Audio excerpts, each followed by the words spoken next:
బాలీవుడ్లో global star పరువు పోయిందిగా. ఆ వివరాల్లోకి వెళ్లే ముందు మన ఫిల్మీ బౌల్ ఛానల్ని లైక్ చేయండి, షేర్ చేయండి, సబ్స్క్రైబ్ చేసుకోండి. Hello movie lovers, global star Ram Charan game changer movie ఏమాత్రం బాక్స్ ఆఫీస్ దగ్గర ఇంపాక్ట్ చూపెట్టలేకపోయింది. శంకర్ లాంటి తోప్ డైరెక్టర్ తీసిన ఈ మూవీపై రామ్ చరణ్ ఎన్నో ఆశలు పెట్టుకున్నాడు. మంచి సబ్జెక్ట్తో తెరకెక్కించిన ఈ సినిమా స్క్రీన్ ప్లే లోపాలతో డబుల్ డిజాస్టర్ అయింది. మొత్తంగా శంకర్ ఈ సినిమా కోసం అవసరమైన దానికంటే ఎక్కువ ఫుటేజ్ తెరకెక్కించడం కూడా ఈ సినిమా వైఫల్యానికి కారణమని చెప్పాలి. ప్రస్తుతం అమెజాన్ ప్రైమ్ వీడియోలో స్ట్రీమింగ్ అవుతుంది. అక్కడ కూడా ఈ సినిమా పెద్దగా ఇంపాక్ట్ చూపెట్టలేకపోయింది. ఇక ఈ సినిమా హిందీలో కూడా భారీగా విడుదలైంది. RRR ఆచార్య తర్వాత సోలో హీరోగా రామ్ చరణ్ చేసిన ఈ సినిమా బాలీవుడ్లో విడుదలైంది.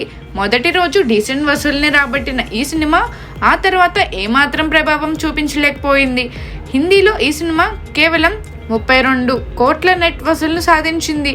ఇక రెస్ట్ ఆఫ్ ఇండియా హిందీలో కలిపి ఈ సినిమా ఫైనల్ రన్లో కేవలం 17 కోట్ల షేర్ మాత్రమే రాబట్టింది.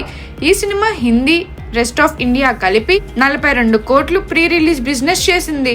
మొత్తంగా హిందీలో సినిమా 25 కోట్ల పైగా నష్టాలు మిగిల్చింది. ఇక అన్ని భాషల్లో కలిపి 135 కోట్ల నష్టాల్ని మూటగట్టుకుంది. రామ్ చరణ్ కెరియర్లో అతిపెద్ద డిజాస్టర్ మూవీగా నిలిచింది. మరిన్ని మూవీ అప్డేట్స్ కోసం, ఫిల్మ్ రివ్యూస్ కోసం ఫాలో అవుతూ ఉండండి ఫిల్మీ బౌల్.